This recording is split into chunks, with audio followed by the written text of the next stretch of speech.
Let's move on now to the next section. Here we address the buyer's current housing situation. Do you currently own or rent? There are three possible answers to this question. They own, they rent, or they live at home. If a client owns a home already, this could mean a few things. They may have a property to sell. Therefore, it's a buy-sell situation. If this is the case, you would also have them fill out the Core 7 Seller Questionnaire. These items are all available in the Resource Center.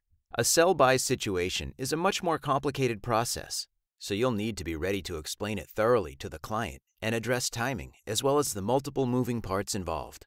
I'd like to take the time to address the sell-buy scenario.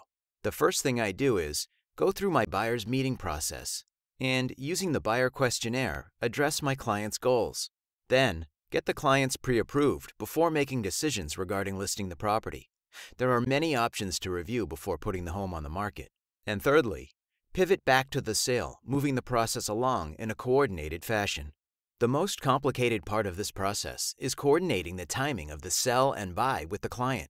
In this situation, I feel it's so important to discuss working with your lender so that you can keep things on the buy and sell side organized, and the client can close on time and as smoothly as possible. It can be a challenge to manage the timing and make sure all the documentation is in place if multiple lenders are used. As a side note, this is why when you are the listing agent on a transaction, you want to try to refer your seller to your mortgage originator partner. Your seller is many times a buyer also, and whether you're working with them on the buyer side or not, you should always be a resource and have your team working with your client. Now, let's return to the possible answers you'll receive to the rent or own question. There are three possible scenarios for renters. Number 1, they rent on their own. Number 2, they rent with a partner or spouse. Or number 3, they're in a roommate situation. Regardless of the buyer's current status, the main goal for requesting this information is to get an idea of how much they've been paying monthly. This will give you a starting point for the building a mortgage payment discussion during the buyer's meeting. As mentioned earlier, 4 times the client's income is a good starting point for a loan amount. But in conversation with the client, always stress that many variables can come into play, so it's best they talk with the lender. Posing the mortgage payment in somewhat uncertain terms actually creates a great opportunity to refer your Core 7 lender partner. I want to mention something that I think is critical. A strong realtor should know how to calculate mortgage payments, as it's valuable information for the client at this point. This is one reason consistent collaboration between realtor and lender partners by way of meeting in person to review all scenarios is critical. A very important thing for a realtor to know at this point is that a renter may feel what we call payment shock. Renters typically base their research on trying to maintain a mortgage payment that is somewhat in line with their rent payment. Typically, they're not considering the tax benefit they'll receive from home ownership. Whether you feel comfortable explaining this or not, it's critical to discuss it because your buyers will feel comfortable with a higher mortgage payment as a result of this information. Also, this is a great opportunity to refer your lender partner. For renters who are looking to buy, it's also important to look at their lease end date. This information is valuable to assess the timing of when they actually need to close on the purchase of a property. For example, if the lease ends in 30 days, the transaction speed is more difficult to work with than if the lease ends in 6 months. You want to make sure you consider this in your strategy. Questions in the next section address housing goals. What is the primary reason you're interested in finding a new home? There are many possible answers you'll see here. Some clients may want to buy a new home simply to build equity, to save on taxes, to start a family, or to have more space.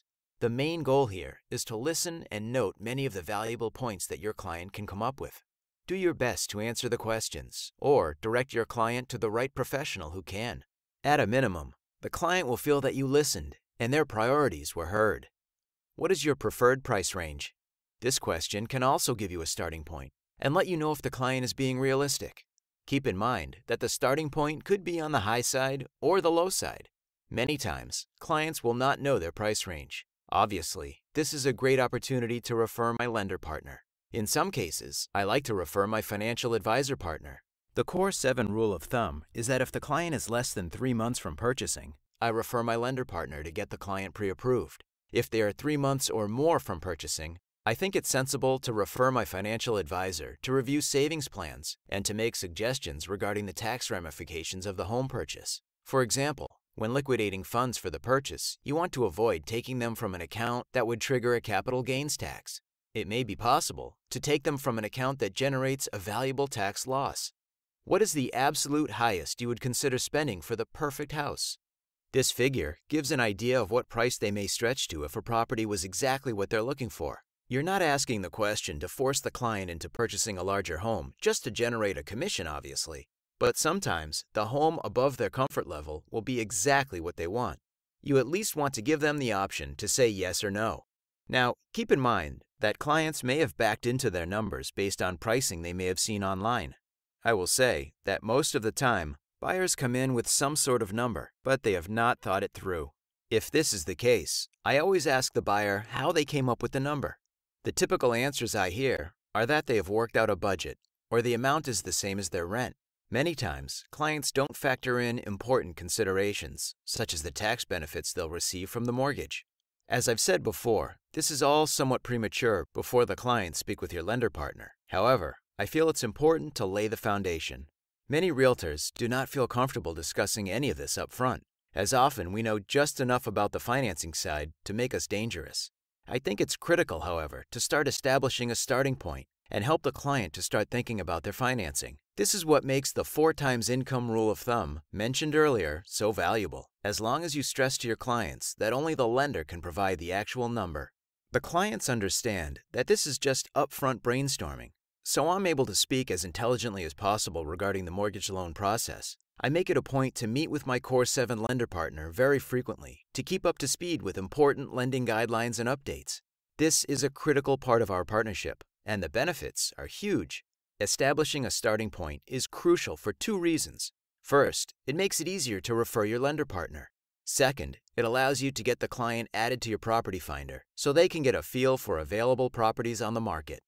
What is the ideal monthly payment you wish to spend each month for the perfect house? Now, we've asked about preferred price range and absolute highest price, but this question reframes the topic in terms of monthly payment. These questions are always to back into a starting point.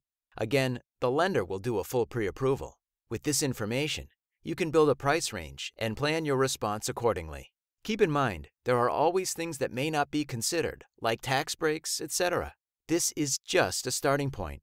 When I educate my clients on the tax break, I try to break it down to the simplest form.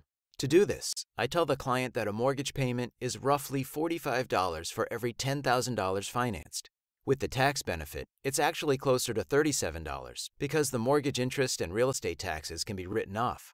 Let's say, for example, that your client has $10,000 worth of real estate tax payments and mortgage interest over the course of a year and is in the 25% tax bracket. They are saving $2,500. Divide that by 12 to provide a quick estimate of their monthly savings.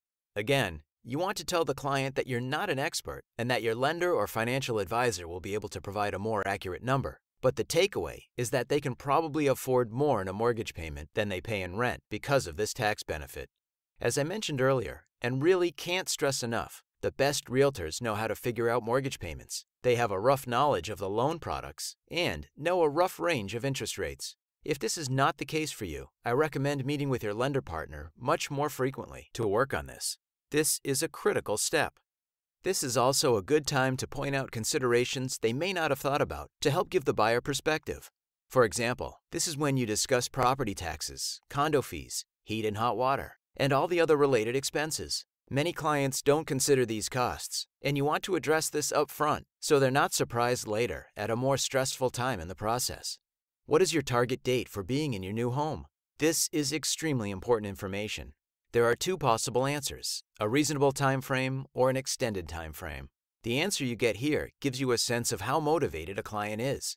Let's address a couple of key points. If you are in the early part of the year, for example, and the client indicates they don't want to move until the following year, it's pretty clear their motivation isn't very strong. This doesn't mean that less motivated clients are not important. You'll just need to develop a different track for them.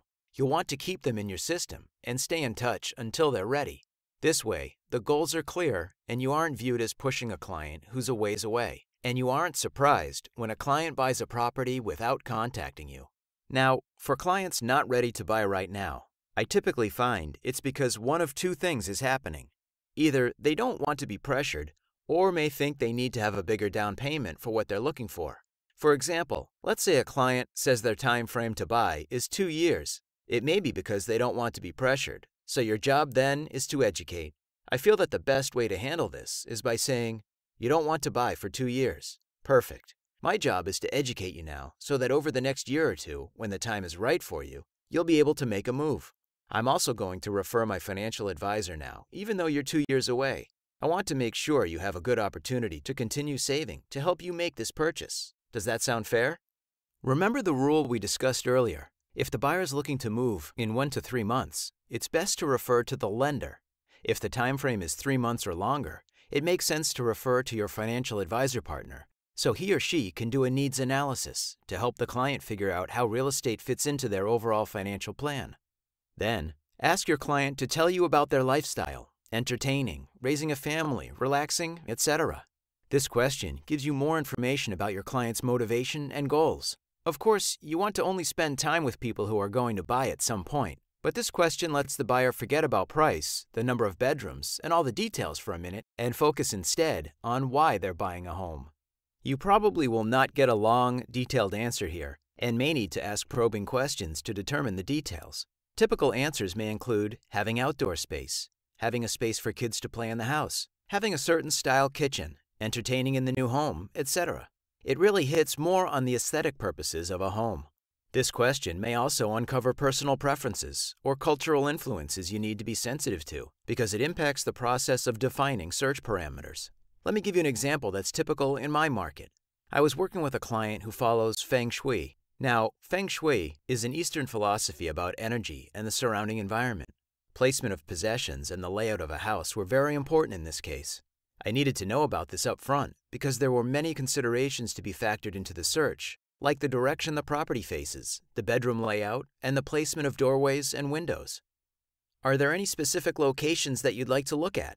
Most buyers have an idea where they'd like to purchase, but it's a good idea to find out all the location options your buyer is considering and why. This is an important time to add value by brainstorming with the client because invariably there will be areas that they've not thought about that may suit their needs. This is so important because sometimes people have preconceived notions of what towns they want to look at, but some may focus more on the atmosphere or specific features they want in a neighborhood. Very rarely will someone just make a blanket statement like, "I just want to live in the suburbs." There is always some demarcation line. It could be, for example, how far they want to be from their work or how long of a commute they want. This information will help you draw a search radius and pinpoint the area that is the best fit. In this conversation, you're just making sure you help them think through all of their options. I feel this is a huge part of our job as realtors. Our job is sometimes to ask the uncomfortable questions. Many times, they are critical and trigger the need to introduce other options, make suggestions, and add value. Many times, these other options are the ones the client ends up choosing, and they are always happy with their decision and appreciate that it was brought up. This also gives me the opportunity to let my buyers know that I can work in other neighborhoods and locations. Buyers don't necessarily know this, so I feel it's important to educate them about why working with one agent is in their best interest. Remember, some buyers think they need an agent in each town they're considering. We know that is clearly not the case, and here's the way I explain this to my buyers. For this example, I'm going to use a $300,000 home. Mr. Smith, my job is to help you figure out what $300,000 buys you in certain locations versus other locations versus this location, so I can help you make a good decision. I never want to be in a situation where I have to make a recommendation that is against your best interests. If I think one location is better for you than another, then I'll be able to tell you that. So it's important for you to have one agent who covers all the areas to help you focus on what's best for you rather than pushing a sale in one particular town. Now, in some urban locations where realtors only work in one particular area, you can always carve an area into micro-locations. So don't assume you have to work in every town or have 30 miles of territory. Within any general area, there are always ways to break it up, so be specific and address it up front. Then ask, imagine it's 3 months after you've moved into your new home. Paint a picture for us. Please describe the decor, amenities, size, style, location, floor plan, etc. Remember, this is best case scenario. This question helps the client paint a mental picture and sets goals for the property. The idea is for them to imagine living in a new house and visualizing it. This helps you show what is most important to them regarding this subject. I always pay particular attention to this because the details do matter. Answers to this question can really help focus the search. For example, if a client has a strong desire to entertain often, it would be a great idea to, in the buyer's meeting, discuss detailed questions about their entertaining style. The reason for this is it can tell you a lot about their home needs. Let me give you an example of what I mean here. Let's say they plan to have a lot of sit-down dinners. There may be a need for a big, formal dining room. Examples of other questions to ask to identify key home needs are: do you need a deck?